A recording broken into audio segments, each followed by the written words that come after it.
रामवती अपनी फूलों की दुकान पर आकर बैठी ही थी कि तभी जमींदार चौधरी वहां आ धमका। कल तुम्हारी दुकान से मैंने अपने नौकर जग्गू से एक फूलों का हार मंगाया था जो आज ही मुरझा गया। आपको कोई गलतफहमी हुई होगी। मेरी दुकान के फूल इतनी जल्दी नहीं मुरझाते। तो तुम कहना चाहती हो कि मैं झूठ बोल रहा हूँ? मैंने ऐसा तो नहीं कहा। तभी जमींदार चौधरी का नौकर जग्गू फूलों की माला लेकर वहां पर आ गया। तुम अपनी आंखों से स्वयं देख लो। रामवती फूलों को गौर से देखती हुई बोली, ये मेरी दुकान के फूल नहीं हैं। मैं अपनी दुकान के फूल अच्छी तरह से पहचानती हूँ। ये झूठ बोल रही है जमींदार साहब, मैं इसी के यहाँ से फूलों का हार लेकर गया था। देख रहा हूँ रामवती कि तुम लोगों को बेकार फूल बेच बेच कर अच्छी कमाई कर रही हो, लेकिन ये ज्यादा दिन तक नहीं चलेगा। इतना बोलकर जमींदार चौधरी अपने नौकर जग्गू के साथ वहां से चला गया। जमींदार चौधरी अपनी हवेली पहुंचा ही था कि तभी उसकी भतीजी रितिका जमींदार चौधरी से कहती है, क्या हुआ चाचा जी, कोई बात बनी क्या? जमींदार चौधरी के बोलने से पहले ही उसका नौकर जग्गू रितिका से बोला, जरूर कोई बात नहीं बनी रितिका जी। सेठ जी तो बस हमेशा की तरह रामवती से नाराज होकर यहाँ चले आए। ये क्या चाचा जी, इस तरह से तो रामवती कभी भी अपनी फूलों की दुकान बंद नहीं करेगी, और जब तक वो अपनी फूलों की दुकान बंद नहीं करेगी तब तक मैं अपना इस गांव में फूलों का बिजनेस कैसे बढ़ा पाऊंगी? चिंता क्यों करती हो रितिका? तुम अपने चाचा के दिमाग को अभी ठीक तरीके से पहचान नहीं पाई हो। लेकिन मैं पहचान गया हूँ, फिर भी आप कुछ नहीं करने वाले। बकवास बंद करो जग्गू। मैं अगर तुमसे रोज मुरझाए हुए फूलों की माला बनवाता हूँ और वही फूलों की माला रामवती की दुकान पर ले जाता हूँ तो उसकी एक वजह है, और वो वजह तुम्हें कुछ समय बाद समझ में आ जाएगी। इधर रामवती अपने घर पहुंची थी कि तभी उसकी 15 वर्षीय बेटी साक्षी रामवती से कहती है, क्या हुआ माँ, आपका चेहरा क्यों उतरा हुआ है? अब क्या बताऊं बेटिया, हमेशा की तरह आज भी जमींदार चौधरी पता नहीं किसकी दुकान की फूलों की माला मेरी दुकान पर ले आया और भड़क गया। मुझे तो ऐसा लग रहा है जैसे कि उसके दिमाग में कुछ चल रहा है। वैसे भी उसे हमारी कामयाबी अच्छी नहीं लगती माँ। वो इतना बड़ा जमींदार और मैं छोटी सी फूलों की दुकान चलाने वाली, आखिर मुझे लेकर उसके दिमाग में क्या चल सकता है? तू भी ना साक्षी, पता नहीं क्या क्या सोचती है। अगले दिन जमींदार चौधरी रोज के मुताबिक अपने नौकर जग्गू के साथ गांव के बने हुए मंदिर चला गया। चौधरी साहब, आज आप हमेशा की तरह पूजा के लिए फूल लेकर नहीं आए। अरे क्षमा करे पुजारी जी, मैं तो भूल गया, अभी मंगवाता हूँ। इतना बोलकर चौधरी जग्गू से कहता है, जग्गू जल्दी से रामवती की दुकान पर से फूल लेकर आ जाओ, पूजा शुरू होने वाली है। जग्गू वहां से चला गया और कुछ देर बाद मुरझाए हुए फूल लेकर जमींदार चौधरी के सामने आकर खड़ा हो गया। फूल को देखकर जमींदार चौधरी क्रोधित अवस्था में पुजारी की ओर देखकर बोला, देख रहे हैं आप पुजारी जी, रामवती की कितनी घटिया हरकत है ये। मैं रोज रामवती की दुकान से ही फूलों की माला मंगवाता हूँ और उसके फूल अगले दिन मुरझा जाते हैं, और आज तो उसने हद ही कर दी। मंदिर के लिए भी उसने मुरझाए हुए फूल दिए, जो कि अपशकुन है। आप सही कह रहे हैं चौधरी साहब, रामवती ने बहुत ही गलत हरकत की है। पुजारी जी, गांव के सारे लोग आपकी बात को मानते हैं। आप इसी समय रामवती की दुकान को गांव से हटवा दीजिए।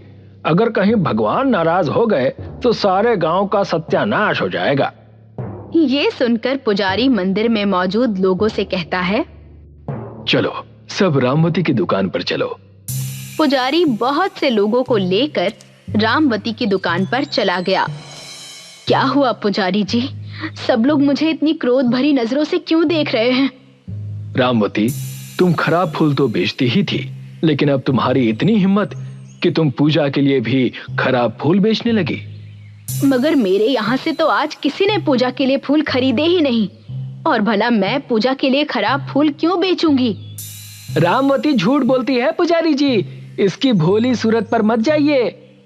पुजारी ने सारे लोगों को देखकर कहा, तुम सब देखते क्या हो, तोड़ दो रामवती की दुकान। पुजारी की बात सुनकर सभी लोगों ने रामवती की दुकान को तोड़ दिया और उसके फूल सड़क पर बिखेर दिए। रामवती रोती हुई अपने घर चली गई। अपनी माँ को देखकर उसकी बेटी साक्षी घबराते हुए बोली, क्या हुआ माँ, आप रो क्यों रही हैं? रामवती सारी घटना अपनी बेटी साक्षी को बताती है। बेटी, मेरी बात का विश्वास कर, मैंने पूजा के लिए खराब फूल नहीं बेचे। मेरा तो सोच सोच कर बुरा हाल हो रहा है माँ। अमेरिका से फूलों के रिसर्चर प्रोफेसर आर्यन हमारे गांव में फूलों के घर बनाने का प्रतियोगिता कराने के लिए आ रहे हैं और मैंने ऑनलाइन इस प्रतियोगिता में हिस्सा भी ले लिया है, लेकिन हमारे सारे फूल तो गांव वालों ने सड़क पर फेंककर बेकार कर दिए। तुम चिंता मत करो बेटी, मैं आज गांव के मुखिया के पास जाऊंगी। उनके बगीचे में बहुत सुंदर रंग बिरंगे फूल खिलते हैं। रामवती सीधे मुखिया के घर पर चली गई। यहाँ पर क्या करने आई हो रामवती? मुखिया जी, आप तो जानते हैं कि गांव वालों ने मेरे साथ कितना बुरा व्यवहार किया है। मुद्दे की बात करो रामवती। बात ये है मुखिया जी कि मेरी बिटिया साक्षी ने फूलों के घर बनाने की प्रतियोगिता में हिस्सा लिया है। और तुम चाहती हो कि मैं अपने बगीचे के रंग बिरंगे फूल तुम्हें बेच दूं? अगर तुम ये सोचकर यहाँ पर आई हो तो वापस लौट जाओ। और हाँ, सिर्फ मैं ही नहीं बल्कि गांव का कोई भी व्यक्ति तुम्हें अब फूल नहीं बेचेगा। रामवती निराश होकर वहां से चली गई। इधर रितिका अपने चाचा जमींदार चौधरी से बोली, वाओ चाचा जी, आपने तो कमाल कर दिया। मैंने तुम्हारे फूलों के व्यवसाय करने का रास्ता आसान कर दिया है रितिका, लेकिन मेरी बात ध्यान से सुनो। परसों अमेरिका से प्रोफेसर आर्यन हमारे गांव में एक प्रतियोगिता रखने जा रहे हैं। उस प्रतियोगिता में फूलों का घर बनाना होगा। तुम उस प्रतियोगिता में हिस्सा ले लो, मुझे विश्वास है कि तुम जीत जाओगी और उसके बाद तुम्हारा व्यवसाय चलेगा नहीं बल्कि दौड़ेगा। चाचा जी, मैंने ऑनलाइन उस प्रतियोगिता में हिस्सा ले लिया है। इधर अपनी माँ का उदास चेहरा देखकर साक्षी सब समझ गई। अगले दिन साक्षी को रोता हुआ देखकर उसकी माँ बोली, रो मत बिटिया, ईश्वर पर भरोसा रखो। रामवती के ये शब्द सुनकर साक्षी अचानक मंदिर के अंदर चली गई। मंदिर में उस समय कोई नहीं था। साक्षी भगवान की मूर्ति को देखकर रोती हुई कहती है, हे भगवान, कल प्रोफेसर आर्यन यहाँ आने वाले हैं, मुझे अपमानित होने से बचा लीजिए। तभी उसके कंधे पर पीछे किसी ने हाथ रखा। साक्षी ने देखा तो एक सुंदर स्त्री हाथ में एक सुंदर से फूल के साथ खड़ी थी। वो सुंदर स्त्री साक्षी को फूल देती है। बेटिया, इस फूल को अपने घर के बाहर रख देना और फिर इसका चमत्कार देखना। इतना बोलकर वो सुंदर स्त्री वहां से चली गई। साक्षी के हाथ में सुंदर फूल देखकर रामवती उससे बोली, साक्षी, तुम्हारे हाथ में फूल कैसा? साक्षी सारी घटना बताती हुई अपनी माँ से कहती है, तुम इस फूल को घर से बाहर क्यों नहीं रखाती?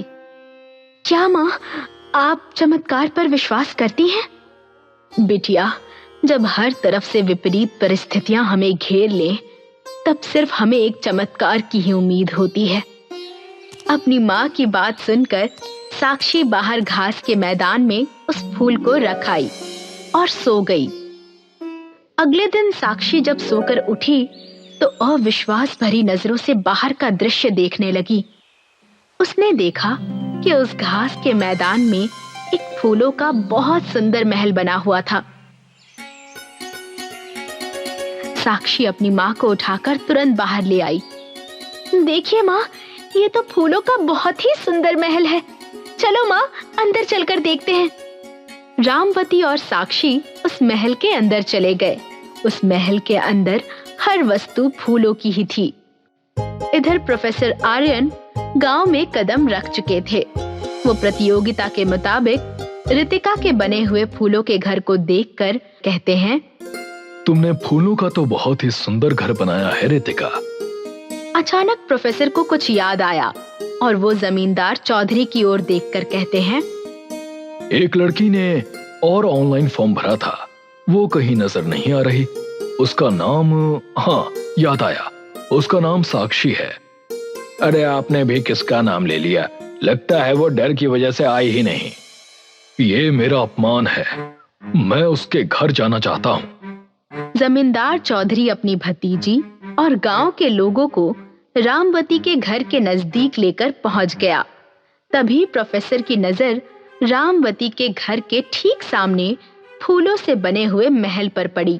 प्रोफेसर आर्यन आश्चर्यचकित हो जाते हैं। ये तो फूलों का बहुत बड़ा और सुंदर महल है। इस तरह का महल तो कोई बहुत ही कुशल फूलों का कारीगर ही बना सकता है। इतना कहकर प्रोफेसर उस महल के अंदर प्रवेश कर गए। तुमने तो बहुत ही सुंदर फूलों का महल बनाया है साक्षी। इस प्रतियोगिता की विजेता तो तुम ही हो। मैं बहुत जल्दी तुम्हें अपने खर्चे से अमेरिका बुलाऊंगा। इतना कहकर प्रोफेसर अपने हाथ में पड़ी हुई ट्रॉफी साक्षी को पकड़ा देते हैं। ये देखकर जमींदार चौधरी और रितिका का चेहरा उतर गया। तभी रंग बिरंगी किरणों के साथ वही मंदिर वाली औरत वहां पर प्रकट हो गई।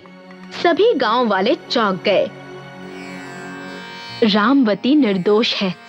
ये सब जमींदार चौधरी और उसके नौकर जग्गू की करतूत है। जमींदार चौधरी अपनी भतीजी को फूलों का व्यवसाय कराना चाहता था और इसके लिए वो रामवती की फूलों की दुकान बंद करवाना चाहता था। इसलिए इस बेचारी के खिलाफ षड्यंत्र रचा। ये देखकर गांव वाले सभी चौधरी और उसकी भतीजी के खिलाफ हो गए। जमींदार चौधरी अपनी भतीजी और नौकर के साथ उसी दिन गांव छोड़कर चला गया। मगर रामवती और साक्षी आज भी अपने फूलों के महल में रहती हैं। सीताराम राजगढ़ गांव में रहता है। राजगढ़ गांव में सड़क आ जाने से गांव का विकास होना शुरू होता है। और कैसे हो सीताराम? सभी लोग शहर में काम ढूंढने जा रहे हैं, क्या तुम नहीं जाओगे? नहीं, मैं तो अपने ही गांव में रहकर कुछ काम कर लूंगा। पर तुम करोगे क्या? सोच रहा हूँ एक बड़ा सा घर बनाऊं और उसमें किराएदार रखकर अपना खर्चा चला लूं। पर तुम्हारे पास घर बनाने के लिए इतने पैसे कहाँ से आएंगे? घास का घर बनाऊंगा। हाँ, ऐसा हो सकता है। घास की तो हमारे गांव में कोई कमी नहीं है। देखना, बड़े महल जैसा घर होगा मेरा। सीताराम जंगल जाता है और वहाँ से बहुत सारी सूखी घास लेकर वापस आता है और उस घास को बुनकर घर बनाने लगता है। कई दिनों तक दिन रात मेहनत करने के बाद सीताराम का घास का घर बनकर तैयार हो जाता है। कई दिन तक ढूंढने पर सीताराम को एक किराएदार मिलता है। मुझे 2 कमरे चाहिए। मैं अपने परिवार के साथ यहाँ आपके गांव के स्कूल में पढ़ाने आया हूँ। हाँ हाँ, आइए गुरुजी। इतना बड़ा घर आप लोगों के लिए ही तो बनाया है। आ जाइए। सीताराम किराएदार को घर दिखाता है। किराएदार को घर पसंद आता है। कुछ दिन बीतने के बाद, अरे सीताराम जी, आपके घर में तो बहुत सारे चूहे हैं। ये तो रात को ठीक से सोने भी नहीं देते। माफ कीजिए गुरुजी, मैं आज ही चूहेदानी लाकर सारे चूहों को भगा देता हूँ। सीताराम दुकान में जाकर चूहेदानी खरीदता है और चूहेदानी की मदद से जंगल में छोड़ कर आता है। कुछ दिन तक तो किराएदार को कोई भी शिकायत नहीं रहती, पर जैसे ही बारिश का मौसम आता है, बारिश का पानी सीताराम के घास के घर में घुसने लगता है, जिसकी शिकायत लेकर किराएदार फिर से सीताराम के पास आता है। सीताराम जी, अब नई समस्या खड़ी हो गई है। क्या बात है, बताइए। आप खुद ही चलकर देख लीजिए। किराएदार सीताराम को अपने कमरे में लेकर जाता है, जहाँ पर छत से बारिश का पानी टपक रहा है। ये देखिए, थोड़ी सी बारिश हुई नहीं कि पानी टपकना शुरू हो गया। अब आप ही बताइए, बारिश के मौसम में तो यहाँ घर के अंदर बाढ़ ही आ जाएगी। माफ कीजिए गुरुजी, मैं इसका कुछ इलाज करता हूँ। सीताराम बाजार से एक बड़ा सा त्रिपाल और ताड़ पत्री खरीद कर लाता है, जिसे वो अपने घर के ऊपर रख देता है। लीजिए गुरुजी, अब आपकी पानी टपकने की समस्या भी खत्म हो गई। धीरे धीरे बारिश का मौसम शुरू हो जाता है और तेज मूसलाधार बारिश होने लगती है, जिससे सीताराम की छत का त्रिपाल और ताड़पत्री दोनों ही फट जाते हैं और बारिश का पानी एक साथ घर में आ जाता है। किराएदार गुस्से में सीताराम के पास जाता है। देखिए सीताराम जी, अब तो हद ही हो गई है। घर का सारा राशन भीग गया है।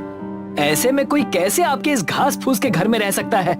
अब माफ कीजिए गुरुजी, आगे से ऐसा नहीं होगा। माफी मत मांगिए, कुछ कीजिए। अगर आपने एक हफ्ते में ये घर ठीक नहीं किया तो मैं अपना कमरा छोड़कर हमेशा के लिए चला जाऊंगा। नहीं नहीं नहीं, ऐसी नौबत नहीं आएगी। आप मुझे कुछ दिनों का समय दीजिए, मैं कुछ करता हूँ। सीताराम परेशान हो जाता है और सोच में पड़ जाता है कि तभी उसे परेशान देखकर उसका दोस्त दिवाकर उससे पूछता है, क्या बात है, आज परेशान नजर आ रहे हो? हाँ, बारिश की वजह से घर के अंदर पानी घुस रहा है, जिससे किराएदार ने घर खाली करने के लिए कहा है। अब घास फूस का घर है तो पानी तो घुसेगा ही ना। समझ ही नहीं आ रहा कि क्या करूं। तो कुछ टाट पट्टी या प्लास्टिक की ताड़पत्री लगाकर देखो। वो सब करके भी देख लिया, उनका भी कुछ फायदा नहीं हुआ। ठीक है, अगर तुम्हारी समस्या का कोई हल मिलेगा तो मैं तुम्हें जरूर बताऊंगा। दिवाकर इतना कहकर वहाँ से चला जाता है और सीताराम फिर से सोच में पड़ जाता है कि वो कैसे अपने घर को बारिश में चूने से बचाए। कुछ दिन बीत जाते हैं पर सीताराम कुछ भी नहीं कर पाता और बारिश का पानी घर में घुसने की वजह से अब किराएदार घर को खाली करने लगता है। गुरुजी, कुछ दिन और रुक जाइए। देखिए सीताराम जी, मैंने आपको एक हफ्ते का समय दिया था और 10 दिन बीत चुके हैं। आप खुद ही देख लीजिए, घर के अंदर पानी का तालाब बना हुआ है और इस तालाब में मैं अपने बच्चों के साथ कैसे रहूंगा? हे भगवान, बड़े मुश्किल से तो एक किराएदार मिला था, दूसरा किराएदार कहां से ढूंढ कर लाऊंगा? और किराएदार मिल भी गया तो मैं इस टपकती छत का क्या करूंगा? सीताराम बहुत दुखी और निराश हो जाता है कि तभी उसके पास दिवाकर आता है। मुझे तुम्हारी समस्या का समाधान मिल गया है। क्या है, जल्दी से बताओ। दिवाकर सीताराम को एक किताब देता है। इस किताब का मैं क्या करूंगा? जब राम जी और सीता माँ वनवास गए थे तब उन्होंने जंगल में एक जादुई घास के पौधे से घर बनाया था, जो कि उन्हें सर्दी गर्मी से बचाता था। और भी कई चमत्कारिक गुण उस घास में है। किताब खोलकर देखो, तुम्हें सब पता चल जाएगा। सीताराम किताब खोलकर उस जादुई घास के पौधे को देखता है और खुश हो जाता है। वो किताब को लेकर जंगल में जाता है और जादुई घास को ढूंढने लगता है कि तभी सीताराम के पीछे एक शेर पड़ जाता है। सीताराम शेर से खुद को बचाने के लिए तेजी से दौड़ता है और जाकर एक बहुत गहरे गड्ढे में गिर जाता है। सीताराम जब गड्ढे में थोड़ा आगे चलता है तो वो देखता है कि सामने कुछ चमक रहा है। सीताराम समझ जाता है कि ये वही घास है। जब वो उसके पास जाता है तो उसे वहाँ पर एक वानर दिखाई देता है। तुम्हें क्या चाहिए सीताराम? मुझे ये जादुई घास चाहिए। इसके लिए तुम्हें मेरे 3 प्रश्नों का उत्तर देना होगा। अगर उत्तर सही हुए तो तुम्हें ये जादुई घास मिल जाएगी। हे वानर रूप धारण किए हनुमान जी, आप सवाल पूछिए। राजा राम कितने साल के लिए वनवास गए थे? अब 14 साल के लिए। राजा राम का सबसे बड़ा शत्रु कौन था? अब लंकापति रावण। अब आखिरी प्रश्न, भगवान श्री राम को महापुरुष क्यों कहते हैं? क्योंकि एक राजा होते हुए भी उन्होंने अपने पिता के वचन की लाज रखने के लिए राजघराने को छोड़कर वनवास जाने का निर्णय लिया था। तुमने सभी प्रश्नों के सही उत्तर दिए हैं। तुम जितना चाहे उतना जादुई घास ले जा सकते हो। जय हो सीता मैया की, जय हो रामचंद्र जी की। हे ईश्वर, मुझ गरीब पर अपनी कृपा बनाओ। जय हो प्रभु, आपने अपना चमत्कार दिखा दिया। जय हो सीता मैया, जय हो रामचंद्र जी की। सीताराम जादुई घास का एक बड़ा गड्ढा बनाकर घर ले आता है। सीताराम उस जादुई घास से अपने घर की छत बुनने लगता है। जैसे ही सीताराम उस जादुई घास से अपने घर की छत बनाता है, उसका पूरा घर जादुई घास का महल बन जाता है। अरे वाह सीताराम, ये तो चमत्कार हो गया। ये सब तो प्रभु रामचंद्र जी की कृपा है और तुम्हारी किताब के बताए हुए नुस्खे ने कमाल कर दिया है। बहुत बहुत धन्यवाद दिवाकर। इसमें धन्यवाद की क्या बात है? अगर मुसीबत के समय में एक दोस्त दूसरे के काम नहीं आएगा तो दोस्ती ही क्या। आ जाओ, तुम्हें अंदर से अपना जादुई घास का महल दिखाता हूँ। सीताराम दिवाकर को अपना जादुई महल दिखाने के लिए ले जाता है। जब ये बात किराएदार को पता चलती है कि सीताराम के घास का झोपड़ा जादुई घास का महल बन गया है, तो वो अपना सारा सामान लेकर सीताराम के पास वापस आता है। मुझे माफ कर दीजिए सीताराम जी, मैं आपके घर को छोड़कर चला गया था और न जाने आपको क्या क्या कह दिया। कोई बात नहीं गुरुजी, उस वक्त मेरे घर की हालत भी ठीक नहीं थी और ऐसे पानी टपकने वाली छत में भला कोई कैसे रहेगा। पर अब मेरा घर बिल्कुल ठीक हो गया है। आप अपने पूरे परिवार के साथ वापस आ सकते हैं। किराएदार अपना सारा सामान और परिवार को लेकर सीताराम के जादुई घास के महल में वापस रहने के लिए आ जाता है। धीरे धीरे सीताराम के जादुई घास के महल के बारे में लोगों को पता चलता है और कुछ नए किराएदार रहने के लिए जादुई घास के महल में आने लगते हैं। बहुत समय पहले एक बहुत ही बड़ा आम का पेड़ था। वहाँ एक मनु नाम का बच्चा उस आम के पेड़ के पास खेलने आया करता था। आज मनु पेड़ पर बैठकर आम के फल खा रहा था। वाह भाई, ये फल तो बहुत ही बढ़िया है। पेड़ महाराज, आप ऐसे ही मीठे और रसीले आम तैयार किया कीजिए, मुझे ये बहुत पसंद है। अच्छा ठीक है, मैं तुम्हारे लिए ऐसे ही फल तैयार किया करूँगा। और फल खा लो बेटा। हाँ बिल्कुल, और ये टहनियाँ भी बहुत मजबूत है आपकी। आप तो काफी विशाल हैं पेड़ महाराज। मैं इस धरती पर बहुत समय से हूँ बेटा। बहुत धूप देखी, बहुत छांव देखे, गर्मी, बारिश, सर्दी, बसंत, ना जाने इन वर्षों में कितनी ऋतुएं आई और चली गईं। आपने इतनी धूप सही और बारिश देखी, पर फिर भी आप हमसे बिना कुछ मांगे छांव देते हैं। आप तो सचमुच बहुत अच्छे हैं पेड़ महाराज। तुम मेरी छांव पाकर खुश हो ना? मेरे लिए यही बहुत खुशी की बात है मेरे बच्चे। आराम से खा लो। बहुत खेल लिया पेड़ महाराज, अब मैं यहीं आपकी छांव में सो जाऊंगा। ठीक है बेटा, सो जाओ। मनु टहनियों से उतरकर पेड़ की छांव में सो जाता है। कुछ देर शीतल हवा में लेटने के बाद एक लड़का वहां आ जाता है और मनु को उठा देता है। कौन हो भाई? इतनी अच्छी नींद आई थी, उठा दिया।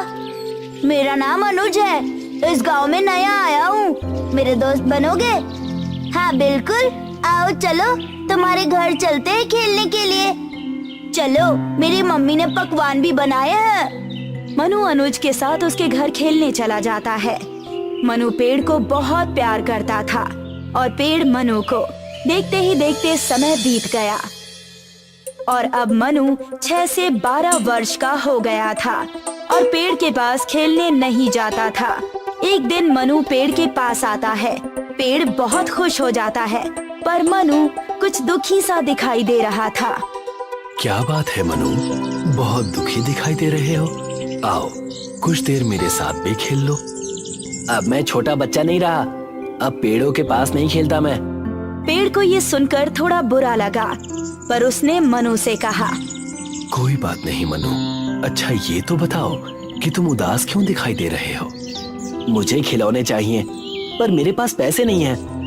अच्छा, अब मैं खिलौने तो नहीं उगाता, आम उगाता हूँ मनु। इसीलिए तो कहा रहने दो आप।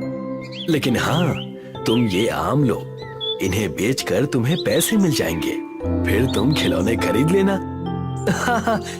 अब मेरे पास खिलौने हो जाएंगे। आपका धन्यवाद पेड़ जी। लो अभी फल गिराए देता हूँ, इन्हें बिन लो और जाकर बेच देना। जी पेड़ जी। पेड़ ने अपनी इच्छा से कई सारे फल गिरा दिए बड़ा ही अनोखा दृश्य था। बस प्रेम के लिए बिना किसी स्वार्थ पेड़ स्वयं अपने फल दे रहा था ताकि उस बच्चे की मनोकामना पूरी हो और वो खुश हो जाए। मनु ने सारे फल अपने कपड़ों में बांध लिए और कहा, अब मैं खूब खिलौने खरीदूंगा अपने फलों से। बस तुम खुश हो तो मैं भी खुश हूँ। ये कहकर मनु चला गया। उसने कई सारे खिलौने खरीदे। फल ले जाने के बाद कई वर्ष बीत गए पर मनु नहीं लौटा। पेड़ बहुत उदास था। आज मनु, जो लड़के से अब आदमी हो चुका था, फिर पेड़ के पास लौटा। पेड़ उसे देखकर बहुत खुश हो गया। मनु, लगता है आज इतने वर्षों बाद तुम्हें मेरे साथ खेलने का मौका मिला है। मेरी टहनियों पर खेलोगे या ये मीठे रसीले फल खाओगे या फिर मेरी छांव में आराम करोगे?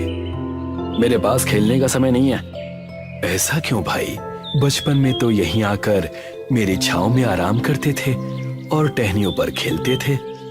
हाँ, पर तब मैं छोटा था। अब मेरा परिवार है, मुझे उनके लिए काम करना है और घर बनाना है। पेड़, तुम मेरी इसमें कुछ मदद क्यों नहीं करते? अच्छा, पर मेरे पास तो घर है नहीं, तो मैं तुम्हें घर कैसे दूं? हाँ, सही कह रहे हो। तुम उदास मत हो। मेरे पास घर तो नहीं है, पर तुम ये टहनियां ले जाओ। इनसे तुम अपना घर बना लेना। क्या सच? हाँ, बिल्कुल।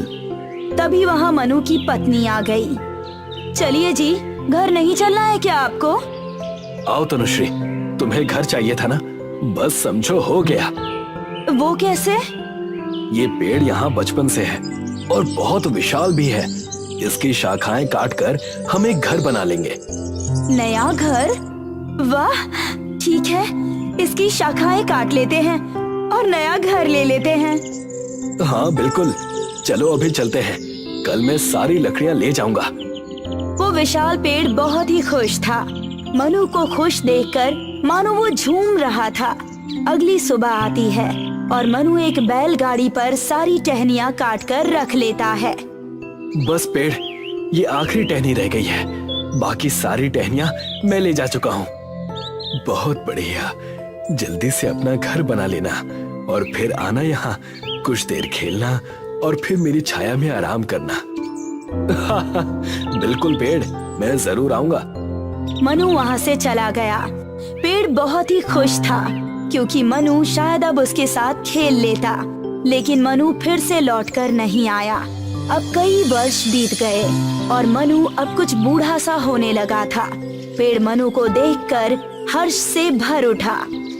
आओ मनु, मेरे साथ खेलो। बहुत दिन हो गए तुम्हें यहाँ आए। मेरे बाल देख रहे हो?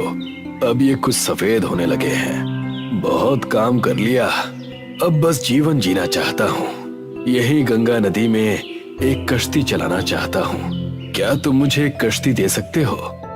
तुम ऐसा करो कि मेरे तने को काट ले जाओ। इससे कश्ती बनाना बहुत मजबूत बनेगी और दूर तक तैरेगी। अच्छा, आपका बहुत बहुत शुक्रिया पेड़ जी। अब मैं अपने परिवार के साथ उसमें घूमने जाऊंगा। जरूर, खूब मजे करना। मनु पेड़ का तना काट कर ले गया। अब बस पेड़ जी की जड़ें और थोड़ा टुकड़ा ही बचा रह गया था। कुछ दिन बीते और मनु अपनी पत्नी तनुश्री के साथ उस कश्ती में बैठा था और नदी के नजारे देख रहा था। कितने वर्ष बीत गए आपके साथ। उस पेड़ ने काफी मदद की है हम दोनों की। नया घर दिया और आज एक कश्ती भी दे दी, पर अब उसके पास देने के लिए बचा ही क्या है। उस पेड़ ने पहले से ही हमें बहुत कुछ दिया है और सिर्फ इतना ही नहीं, बचपन से मैं वहाँ खेला। खिलौने के पैसे भी उसी पेड़ के फल को बेचकर जमा किए। हाँ, बहुत मदद की है उसने। नहीं, तुम समझी नहीं तनुश्री। क्या नहीं समझी मैं? समझाइए ना। वो ये कि बात सिर्फ मदद करने की नहीं है, उसके प्रेम की है। जब घर नहीं था तो टहनियां दे दी, जब कश्ती मांगी तो तना दे दिया, पैसे मांगे तो फल दे दिए। यानी जब कोई व्यवस्था ना भी थी, उसने हर प्रकार का सहारा दिया। हाँ, अब मैं समझी। बहुत मूल्य है उनका। वो तो बिन मोल ही बिक गए मेरे लिए। कोई बात नहीं, कश्ती से घूमने के बाद समय मिलते ही वहाँ जाऊंगा। जी बिल्कुल, पर यही रोज के मसले हल ना हुए और मनु अपना वादा फिर भूल गया। कई वर्ष बीत गए पर मनु आया ही नहीं और पेड़ की जड़ें भी अब बूढ़ी हो गई थी। आखिरकार बूढ़ा होने के बाद मनु वहाँ कांपते हाथों के साथ आया। जब पेड़ था तब मुझे शायद थोड़ा और खेल लेना चाहिए था। तभी मानो मनु को पेड़ की आवाज सुनाई देने लगी। माफ करना बेटा, पर मेरे पास तुम्हें देने के लिए कुछ नहीं बचा। अब कोई आम नहीं है तुम्हारे लिए। कोई बात नहीं, मेरे पास खाने के लिए अब दांत भी नहीं है। ना मेरे पास टहनियां है, ना ही मेरा तना बचा है जिस पर तुम चढ़ सको। पेड़ पर चढ़ने के लिए वैसे भी अब मैं बहुत बूढ़ा हो चुका हूँ, लेकिन अब सच में मेरे पास कुछ नहीं तुम्हें देने के लिए। वो शीतल छाया भी नहीं है। अब बस ये मेरी सूखती बूढ़ी जड़ें बची हैं। ये कहते हुए पेड़ की आंखों में आंसू आ गए। मुझे अब कुछ ज्यादा नहीं, बस आराम करने के लिए एक जगह चाहिए। इतने वर्षों के बाद अब मैं बहुत थक गया हूँ। बस यहाँ कुछ समय के लिए आराम करना चाहता हूँ।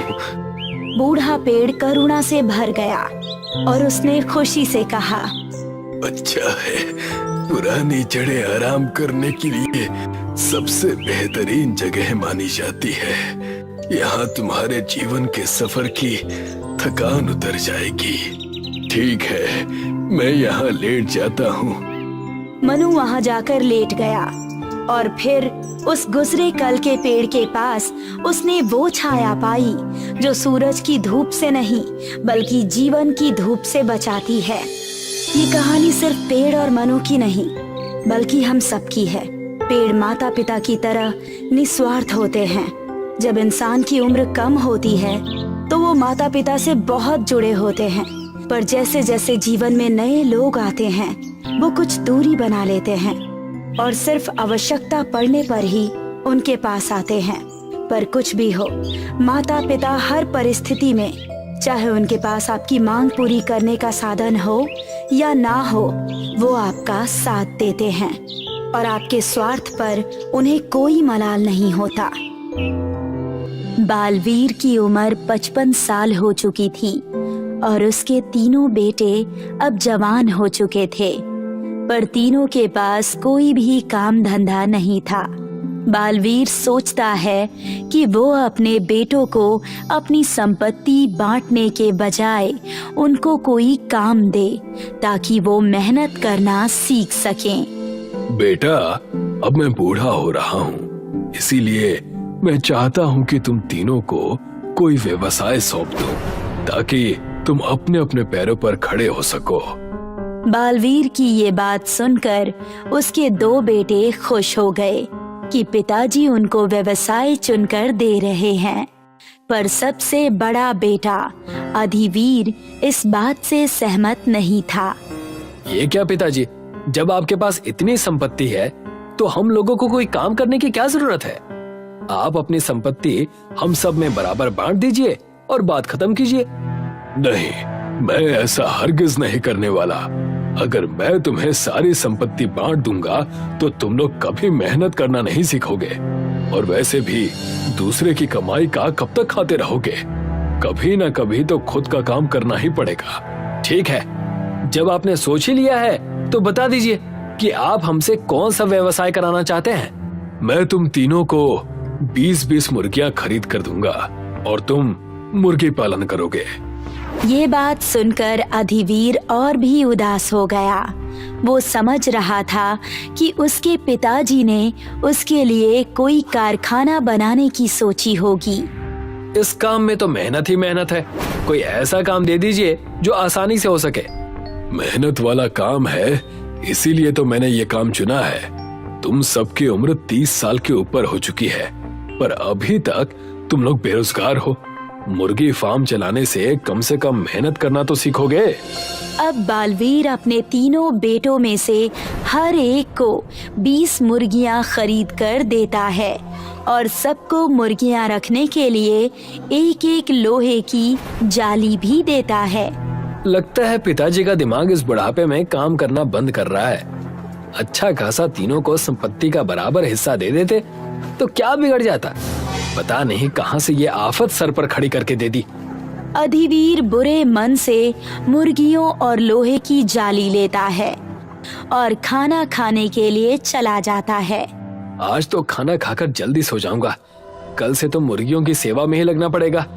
अधिवीर खुद तो खाना खाकर सो जाता है, पर वो अपनी मुर्गियों को दाना डालना भूल जाता है और उसकी मुर्गियां पूरी रात भूखी रहती हैं। अगली सुबह भी वो देर से उठता है।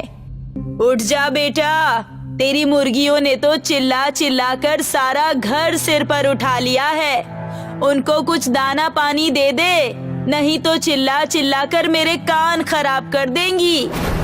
जाकर देखता हूँ कि क्या बात हो गई है। अधिवीर जाली के पास पहुँचता है तो देखता है कि मुर्गियां भूख से फड़फड़ा रही हैं। वो उनके लिए कुछ दाना लाता है। भूखे होने की वजह से मुर्गियां वो दाना फटाफट चुगती हैं। पता नहीं किस जन्म से भूखी है, एक ही झटके में इतना दाना खत्म कर दिया।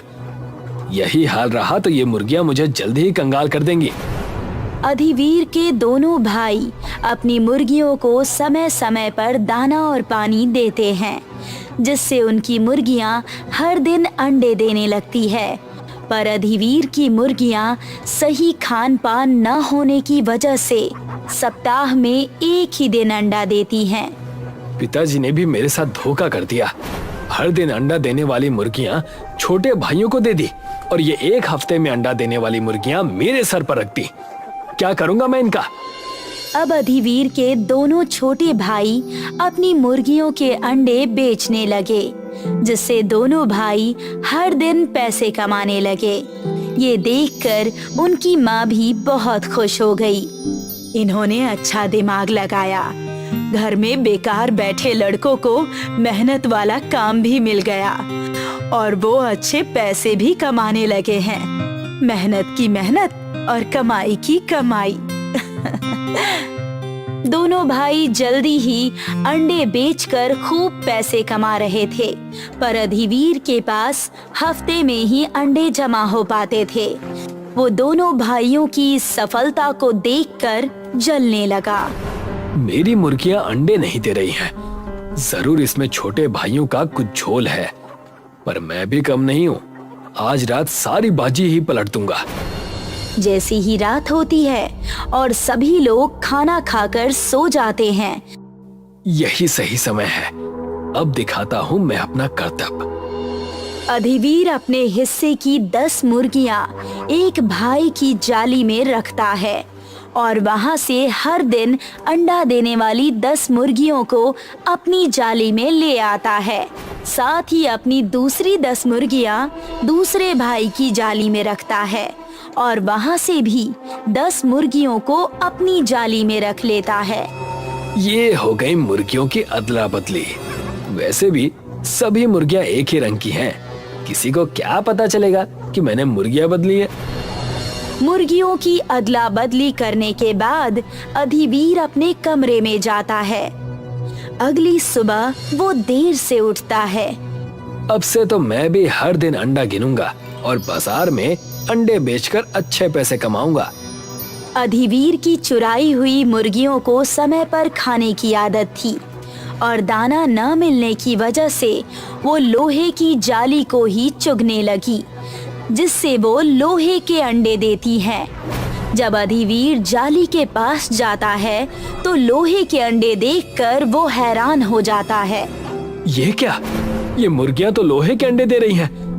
लगता है मेरे दोनों भाई लोहे के अंडे बेचकर ही इतने पैसे कमा रहे हैं। अधिवीर के दिमाग में एक विचार आता है कि वो इन लोहे के अंडों को लुहार के पास बेचेगा और वो लुहार से बात करने के लिए उसके पास जाता है।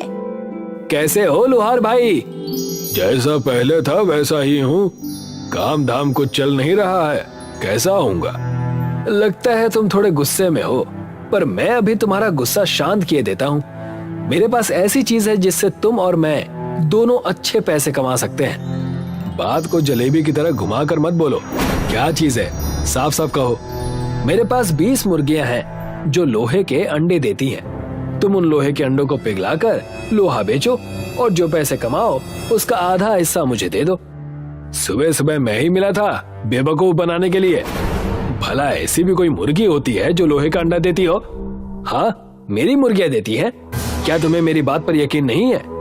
नहीं, हरगिज नहीं। और तुम अभी यहाँ से निकल जाओ। एक तो मेरा काम ठीक से नहीं चल रहा, ऊपर से तुम सुबह सुबह मेरा दिमाग खा रहे हो। देखो, मैं झूठ नहीं कह रहा हूँ। मेरे पास सच में 20 मुर्गियां हैं जो कि लोहे के अंडे देती हैं। तुम्हें यकीन दिलाने के लिए मैं कोई भी शर्त लगाने के लिए तैयार हूँ। बोलो, जो भी तुम कहो मुझे मंजूर है। अगर ये बात सच नहीं हुई तो तुम शर्त में अपनी 20 मुर्गियां हार जाओगे। क्या तुम्हें मेरी शर्त मंजूर है? हाँ, खुशी खुशी मंजूर है। पर ये सब मैं खुद अपनी आंखों के सामने देखूंगा। तुम अपनी मुर्गियां यहाँ लेकर आओ। अगर वो लोहे के अंडे देंगी तो मैं उन्हें अच्छी कीमत में खरीद लूंगा, और अगर ऐसा नहीं हुआ तो सारी मुर्गियां शर्त के मुताबिक मेरी हो जाएंगी। ठीक है, मैं अभी मुर्गियां लेकर आता हूँ। अधिवीर अपने घर जाता है और वहाँ से अपनी सारी मुर्गियाँ लेकर आता है। लोहार इन मुर्गियों को अपने यहाँ एक जाली में रख लेता है। मुर्गियों को भूख लगी है, इसलिए वो आवाज करने लगती हैं। भूख से चिल्ला रही हैं, इनके लिए कुछ दाना लाना होगा। लोहार दुकान पर जाता है और वहाँ से मुर्गियों के लिए दाना लाता है और जाली में डाल देता है। भूखी होने की वजह से मुर्गियाँ सारा दाना चुग लेती हैं। लगता है तुम इन्हें खाना नहीं खिलाते हो। देखो, भूख से कैसे सारा दाना चुग लिया। अधिवीर अब मुर्गियों के अंडे देने का इंतजार करने लगा। कुछ देर में मुर्गियों ने अंडा दे दिया। लो भाई, जाओ जाकर लोहे के अंडे उठा लो। लोहार जाली के पास जाता है और देखता है कि सभी मुर्गियों ने लोहे के बजाय बाकी मुर्गियों के जैसे ही सादे अंडे दिए हैं। ये तो लोहे के अंडे नहीं है। अब तो बेटा तुम अपनी मुर्गियां भी शर्त में हार गए हो। ये कैसे हो सकता है? कल ही तो इन्होंने लोहे के अंडे दिए थे। आपको यकीन नहीं है तो मेरे घर पर चलकर देख लीजिए। मुझे कहीं नहीं जाना। अब तुम यहाँ से जाओ और इन मुर्गियों को हमेशा के लिए भूल जाओ। अब ये मेरी हो चुकी हैं। मुर्गियाँ चले जाने की वजह से अधिवीर बहुत दुखी हो गया, क्योंकि ये सब उसके लालच और आलसीपन की वजह से हुआ था। वो घर आता है तो देखता है कि उसने जो मुर्गियाँ अपने भाइयों की जाली में रखी थी, वे सभी अब हर दिन अंडे दे रही हैं। तेरी सारी मुर्गियाँ कहाँ चली गई? और ये जाली किसने काटी है? सारा लोहा कुतर दिया है। अधिवीर ध्यान से जाली को देखता है तो उसको समझ आता है कि ये जाली मुर्गियों ने भूख से कुतर डाली थी। उसको अपनी गलती का एहसास होता है और वो सारी बात अपने पिताजी को बताता है। मुझे माफ कर दीजिए पिताजी। अब से मैं कभी भी लालच नहीं करूंगा, साथ ही कड़ी मेहनत करूंगा। पिताजी उसको माफ कर देते हैं और उसे नई मुर्गियां खरीद कर देते हैं, जिन्हें वो अब मेहनत करके पालता है। उल्टापुर नाम का एक गांव था, जहां पर सारी चीजें उल्टी थी। घर उल्टे और तो और लोगों के काम करने का तरीका भी उल्टा। फिर एक दिन ये खबर शिमलापुर गांव के हरीश को पता चलती है और वो खुद ही अपनी आंखों से इस गांव को देखने के लिए आता है। वो देखकर कहता है, अरे ये क्या? यहाँ तो जैसा सुना था वैसी ही सारी चीजें उल्टी हैं। घर से लेकर कुएं सब उल्टे हैं, पर ये सब संभव कैसे है? हरीश गांव में जाता है और उसे एक आदमी से मिलता है जो अपनी साइकिल उल्टी चला रहा होता है और हरीश उससे पूछता है, सुनिए, क्या आप मुझे बता सकते हैं कि यहाँ सब उल्टा क्यों है और आप ये साइकिल उल्टी क्यों चला रहे हैं? मुझे ये तो नहीं पता, पर जब से मैं इस गांव में हूँ तब से सब ऐसा ही चल रहा है। पर तुम ये बात गांव के मुखिया से पूछ सकते हो, उन्हें जरूर कुछ पता होगा। और वो मुझे कहाँ मिलेंगे? गांव में एक बहुत बड़ा पेड़ मिलेगा, जो कि गांव में अकेला सीधा पेड़ है। आपका बहुत बहुत शुक्रिया।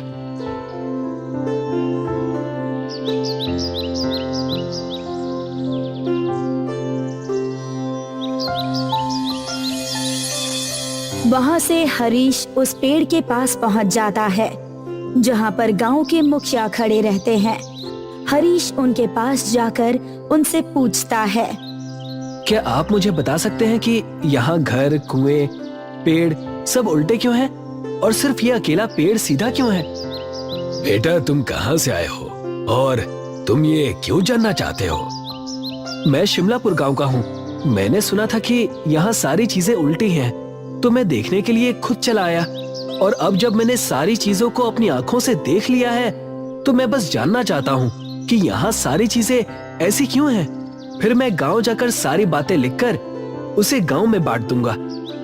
देखो बेटा, मुझे पूरी बात तो नहीं पता, पर मैं यही जानता हूँ कि एक बार एक ऋषि थे जो इस गांव में इस बड़े सीधे पेड़ के नीचे बैठकर ध्यान लगाया करते थे, और किसी वजह से उन्होंने इस गांव को श्राप दे दिया, जिस वजह से इस गांव की सारी चीजें इस तरह से उल्टी हो गईं। पर उन्होंने श्राप क्यों दिया और उस श्राप को कैसे हटा सकते हैं? बेटा, ये तो मुझे भी नहीं पता, पर अगर तुम्हें जानना है तो तुम गांव के पुस्तकालय में जाकर खोजबीन कर सकते हो। शायद तुम्हें वहां कुछ मिल जाए। आपका बहुत बहुत धन्यवाद। वहां से हरीश गांव के पुस्तकालय में जाता है।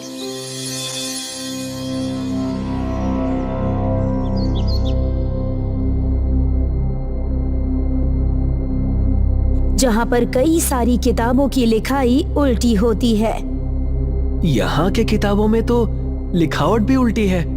इसे तो पढ़ना भी बहुत मुश्किल है। हरीश किताबों को पढ़ने की कोशिश करता है। वैसे ही उसकी नजर एक किताब पर पड़ती है, जो कि बाकी किताबों से थोड़ी अलग थी।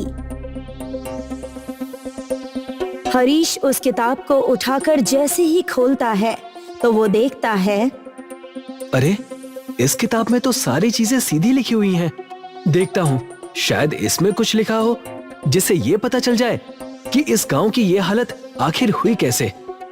हरीश उस किताब को पढ़ने लगता है, जिसमें गांव की कहानी लिखी होती है। कई सालों पहले एक संत इस गांव में प्रवेश करते हैं और बड़े से पेड़ के नीचे बैठ जाते हैं।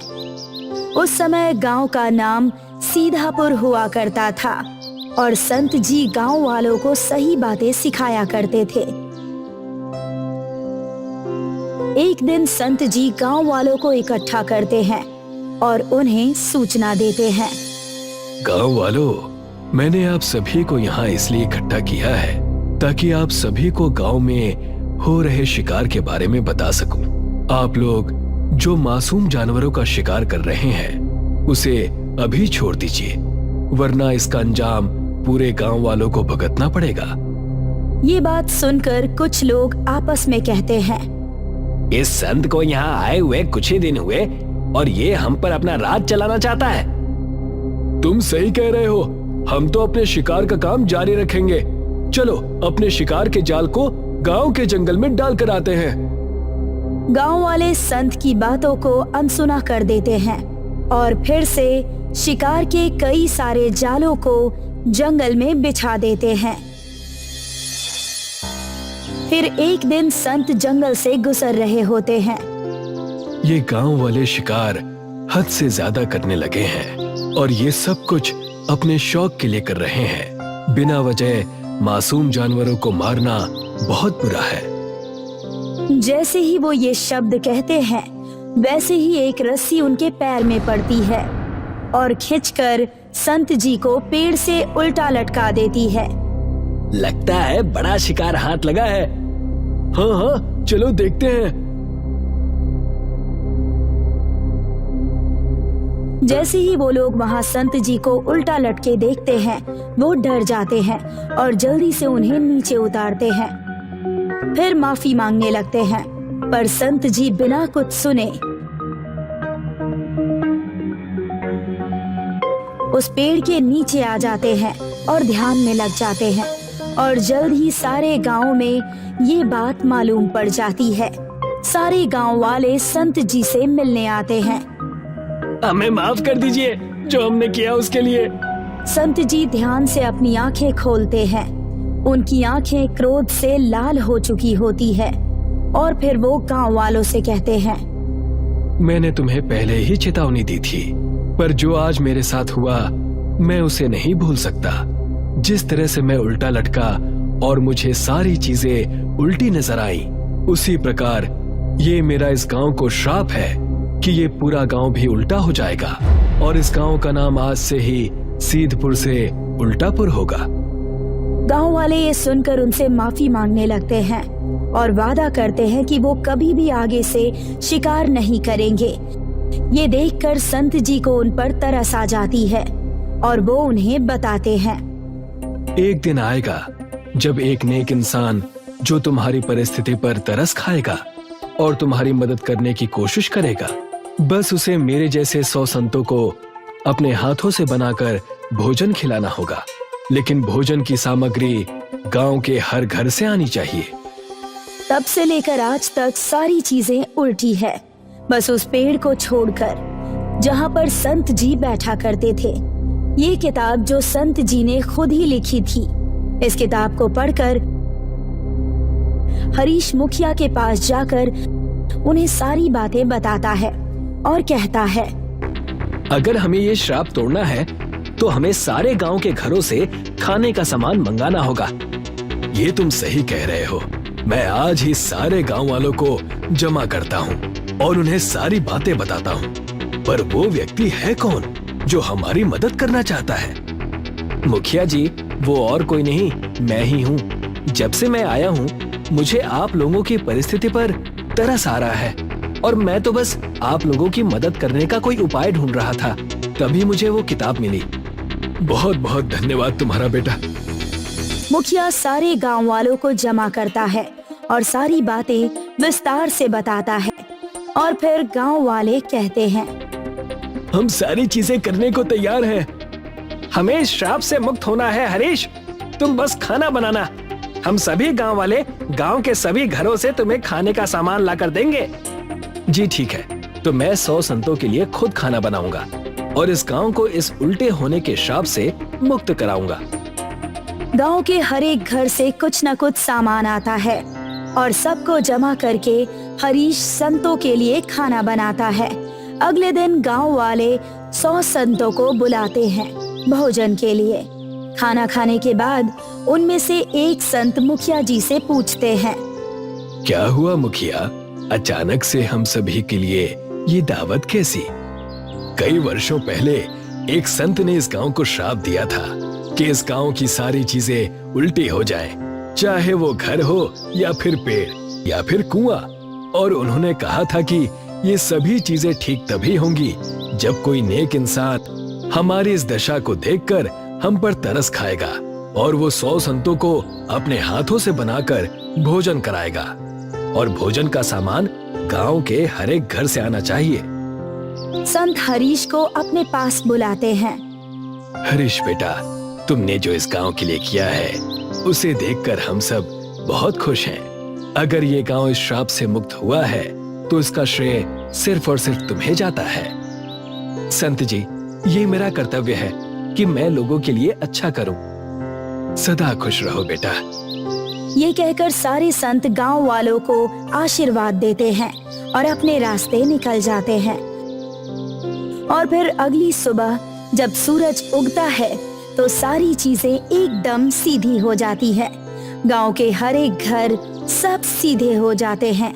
ये देखकर गांव वाले बहुत खुश हो जाते हैं और मुखिया जी सारे गांव वालों को एक साथ जमा करते हैं।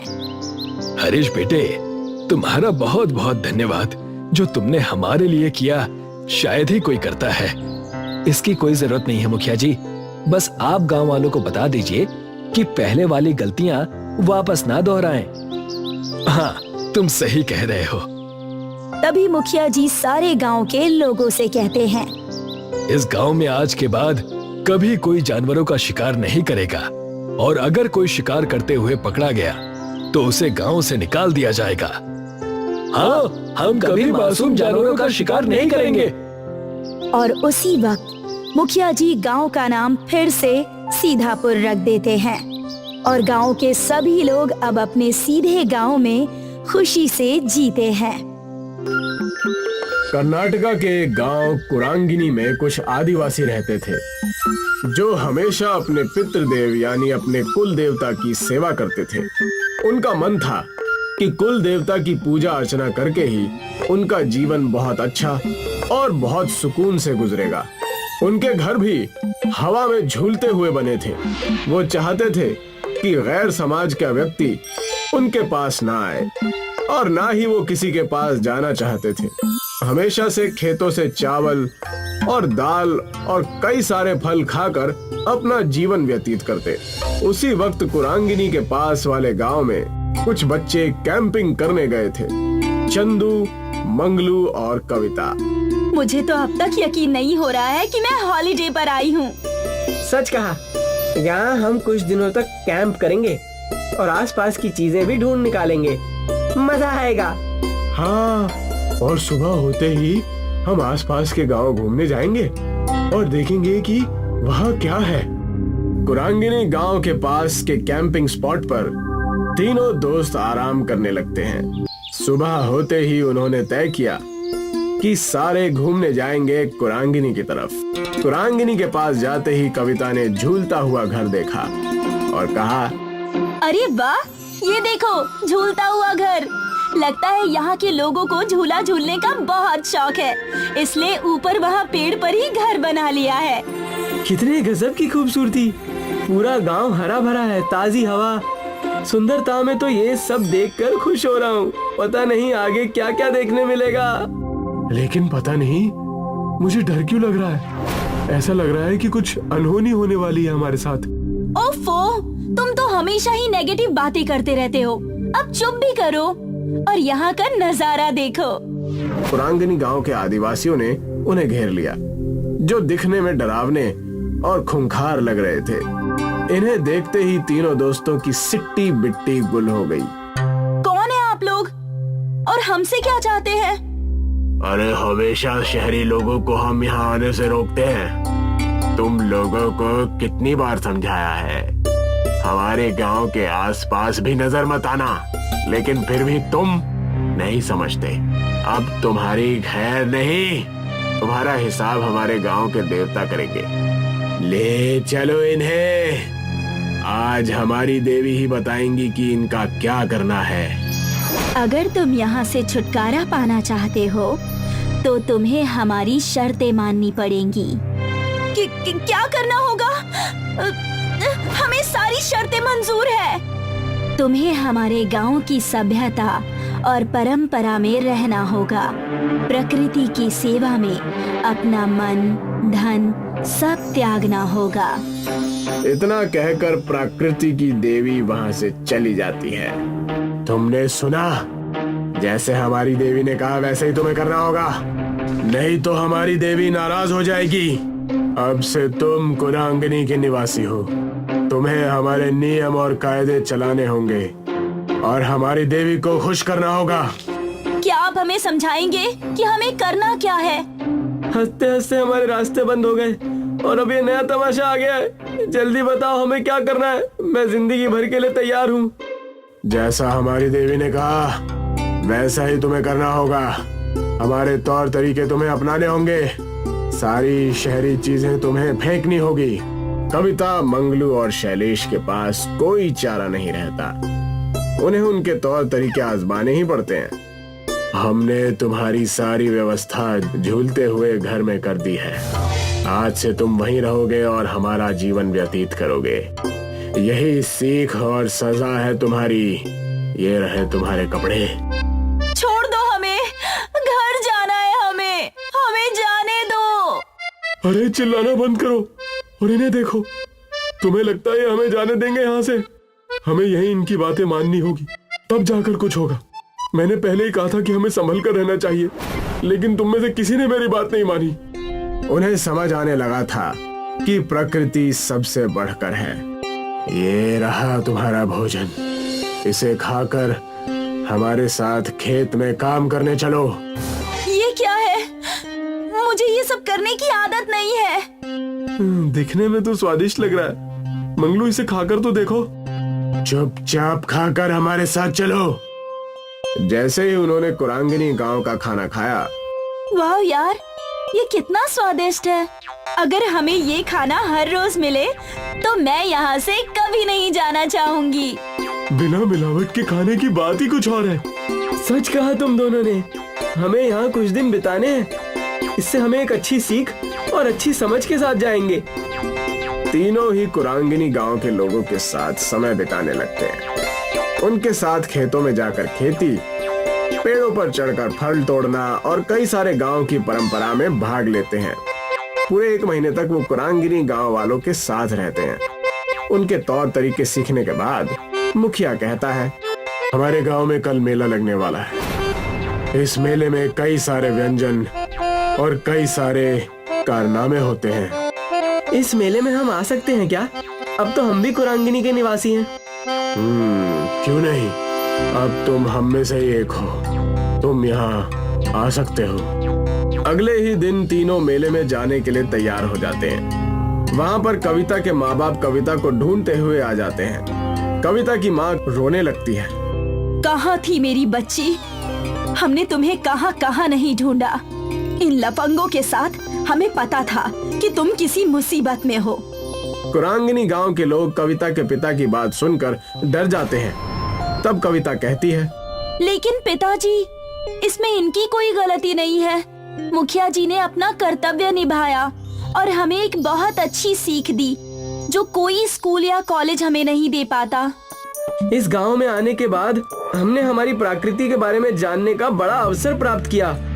हमें पता चला कि हमारी दुनिया से बढ़कर भी कुछ चीज है। मैं शुक्रगुजार हूँ इस कुरांगिनी गांव और यहाँ के लोगों का जो हमें यहाँ आने का मौका मिला। सब कुछ सुनने के बाद मुखिया कहते हैं, देखा हमारे साथ रहने का नतीजा। मुझे गर्व है तुम तीनों पर। हमें तुम्हें यही सिखाना था। मुझे तो तुम तीनों पर नाज है। प्रकृति देवी की शर्त पूरी होती है। अब तुम यहाँ से जा सकते हो और अपना सामाजिक जीवन बिता सकते हो। कविता, मंगलू और शैलेश वहाँ से खुशी खुशी जाने लगते हैं। हम आप सब से मिलने साल में एक बार जरूर आएंगे और शहर जाकर लोगों को प्रकृति के बारे में सतर्क करेंगे।